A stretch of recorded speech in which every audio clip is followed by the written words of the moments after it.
সরকার উৎখাতে মার্কিন চীন প্রভাব প্রসঙ্গে যুক্তরাষ্ট্রের প্রতিক্রিয়া। ছাত্র জনতার ব্যাপক আন্দোলন ও গণ অভ্যুত্থানের মুখে গত ৫ আগস্ট প্রধানমন্ত্রী পদ থেকে পদত্যাগ করে দেশ ছেড়ে ভারতে পালাতে বাধ্য হন শেখ হাসিনা। এরপর ৮ আগস্ট থেকে বাংলাদেশের অন্তর্বর্তীকালীন সরকার দায়িত্ব নিয়েছে। এদিকে রাজনৈতিক ও পট পরিবর্তনের ঘটনায় গুঞ্জন জল্পনায় উঠে আসছে যুক্তরাষ্ট্র, চীন সহ বিভিন্ন দেশের প্রভাবের কথা। এমন অবস্থায় শেখ হাসিনাকে উৎখাতের পেছনে ভূমিকা রাখা গণ আন্দোলন ও বিক্ষোভে যুক্তরাষ্ট্রের জড়িত থাকার অভিযোগের প্রতিক্রিয়া জানিয়েছে দেশটি। যুক্তরাষ্ট্র বলছে, বাংলাদেশের সরকার বিরোধী বিক্ষোভে যুক্তরাষ্ট্র জড়িত ছিল না। এছাড়া ডক্টর ইউনূসের নেতৃত্বাধীন অন্তর্বর্তী সরকারের সঙ্গে কাজ করতে প্রস্তুত ও আগ্রহী তারা। স্থানীয় সময় সোমবার মার্কিন পররাষ্ট্র দপ্তরের নিয়মিত প্রেস ব্রিফিংয়ে উপমুখপাত্র বেদান প্যাটেল এ তথ্য জানিয়েছেন। ব্রিফিংয়ে উপমুখপাত্র বেদান প্যাটেলকে এক সাংবাদিক প্রশ্ন করেন, বাংলাদেশে অন্তর্বর্তীকালীন সরকার এরই মধ্যে ১ মাস পার করেছে। গত ৫ আগস্ট ও তার আগে অস্থিরতার পর যুক্তরাষ্ট্র কিভাবে ডক্টর ইউনূসের নেতৃত্বাধীন বাংলাদেশ সরকারের সঙ্গে বিশেষ করে গণতান্ত্রিক নির্বাচন আয়োজনে যুক্ত হওয়ার পরিকল্পনা করছে। এছাড়া বাংলাদেশের সাম্প্রতিক ছাত্র জনতার বিক্ষোভে চীনা প্রভাব ছিল বলে দাবি করা হয়েছে।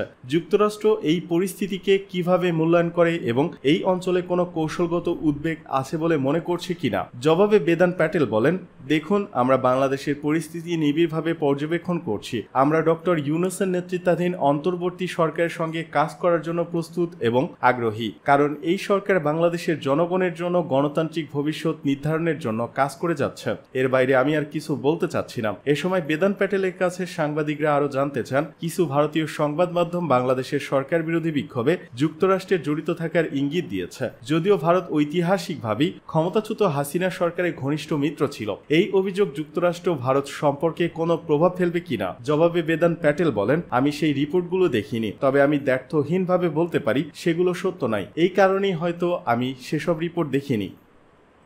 গণহত্যার বিচার অধরা, কাঠগড়ায় দাঁড় করাতে শেখ হাসিনাকে প্রত্যর্পণের দাবি জানাবে ঢাকা। জুলাই এবং আগস্ট মাসে হাসিনা সরকার ক্ষমতায় থাকাকালীন পুলিশি সন্ত্রাসে প্রাণ হারিয়েছে হাজারেরও বেশি সাধারণ মানুষ। বহু মানুষ জখম হয়েছেন। বিভিন্ন মহলে হাসিনার বিরুদ্ধে গণহত্যার অভিযোগ উঠেছে। বাংলাদেশে জুলাই গণহত্যার পর পেরিয়ে গেছে ১ মাস। এবার সেই রাষ্ট্রীয় হত্যার বিচার চেয়ে প্রাক্তন প্রধানমন্ত্রী শেখ হাসিনাকে ভারত থেকে ফেরানোর পরিকল্পনা করছে বাংলাদেশের নয়া অন্তর্বর্তীকালীন সরকার। সূত্রের খবর, হাসিনাকে ফেরাতে ভারত সরকারের সঙ্গে প্রত্যর্পণ চুক্তির কথা ভাবছে মোহাম্মদ ইউনূসের নেতৃত্বাধীন অন্তর্বর্তীকালীন সরকার। বাংলাদেশের আন্তর্জাতিক অপরাধ ট্রাইব্যুনাল আইসিটি নবনিযুক্ত প্রধান আইনজীবী মোহাম্মদ তাজুল ইসলাম সংবাদ সংস্থাকে বলেছেন, শীঘ্রই আইসিটির কাছে মানবতা বিরোধী নানা অপরাধ এবং গণহত্যার মামলায় শেখ হাসিনা সহ অন্যান্যদের বিরুদ্ধে গ্রেপ্তারি পরোয়ানা জারির আবেদন জানাবে ঢাকা। তাজুল আরও জানিয়েছেন, এরপর তারা আন্তর্জাতিক অপরাধ ট্রাইব্যুনালের কাছে আবেদন করবেন। হাসিনার বিরুদ্ধে অভিযোগের প্রেক্ষিতে দেশের নানা প্রান্ত থেকে যাবতীয় তথ্য প্রমাণ সংগ্রহ করা হবে। সত্যতা যাচাইয়ের পর সেই প্রমাণগুলিকে একত্র করে আন্তর্জাতিক ট্রাইব্যুনালের সামনে পেশ করা হবে। অন্তর্বর্তীকালীন সরকারের স্বাস্থ্য বিষয়ক পরামর্শদাতা নূরজাহান বেগম জানিয়েছেন, জুলাই এবং আগস্ট মাসে হাসিনা সরকারের মদতে পুলিশি সন্ত্রাসে প্রাণ হারিয়েছেন হাজারের বেশি সাধারণ মানুষ। বহু মানুষ জখম হয়েছেন। বিভিন্ন মহলে শেখ হাসিনার বিরুদ্ধে গণহত্যার অভিযোগ উঠেছে। গত মাসেই এই নিয়ে হাসিনা সহ ৯ জনের বিরুদ্ধে পদক্ষেপ করতে সক্রিয় হয়ে উঠেছিল আইসিটি।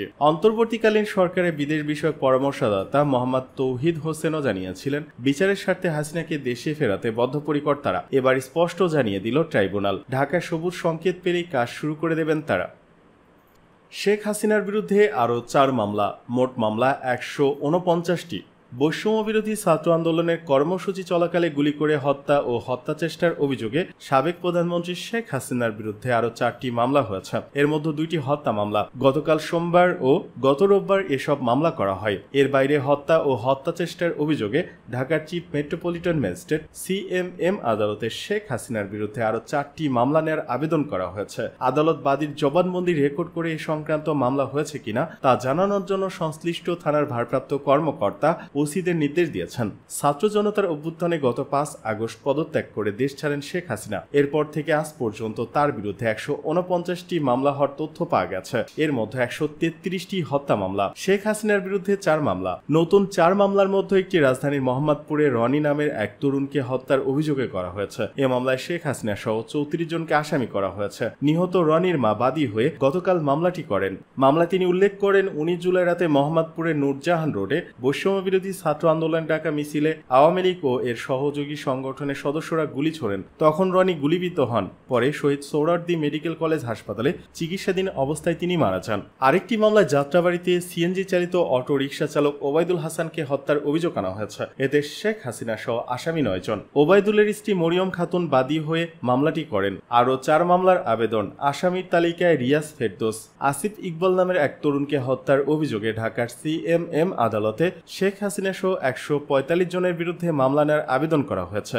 আদালত আসিফের মামা নওশাদ আলীর বক্তব্য রেকর্ড করেছেন। একই সঙ্গে পল্লবী থানার ওসিকে নির্দেশ দিয়ে আদালত বলেছেন, আসিফের মৃত্যুর ঘটনায় থানায় কোনো মামলা হয়েছে কিনা তা আদালতকে জানাতে হবে। শেখ হাসিনা ছাড়াও মামলার আসামিদের মধ্যে রয়েছেন ওবায়দুল কাদের, সাবেক পররাষ্ট্রমন্ত্রী হাসান মাহমুদ, পুলিশের সাবেক মহাপরিদর্শক আইজিপি চৌধুরী আব্দুল্লাহ আল মামুন, চিত্রনায়ক রিয়াজ ফেরদৌস, অভিনেত্রী শাহানা সাবা, অরুণা বিশ্বাস ও সুইটি। মামলায় বলা হয়েছে 19 জুলাই বিকেল 4টার দিকে পল্লবীতে বৈষম্য বিরোধী ছাত্র আন্দোলনের কর্মসূচিতে অংশ নেন আসিফ ইকবাল। এ সময় আওয়ামী লীগ, যুবলীগ, ছাত্রলীগ ও পুলিশের সদস্যরা গুলি করেন। তখন তিনি গুলিবিদ্ধ হন। পরে তাকে শহীদ সোহরাওয়ার্দী মেডিকেল কলেজ হাসপাতালে নেওয়া হলে চিকিৎসকেরা মৃত ঘোষণা করেন। রেদওয়ান হোসেন নামে এক তরুণকে হত্যা চেষ্টার অভিযোগে শেখ হাসিনা সহ 117 জনের বিরুদ্ধে হত্যা চেষ্টার মামলা নেওয়ার আবেদন করা হয়েছে। এছাড়া হাফেজ জসিম উদ্দিনকে হত্যার অভিযোগে শেখ হাসিনা সহ 27 জনের বিরুদ্ধে ঢাকার সিএমএম আদালতে আজ হত্যা মামলা নেওয়ার আবেদন করা হয়েছে।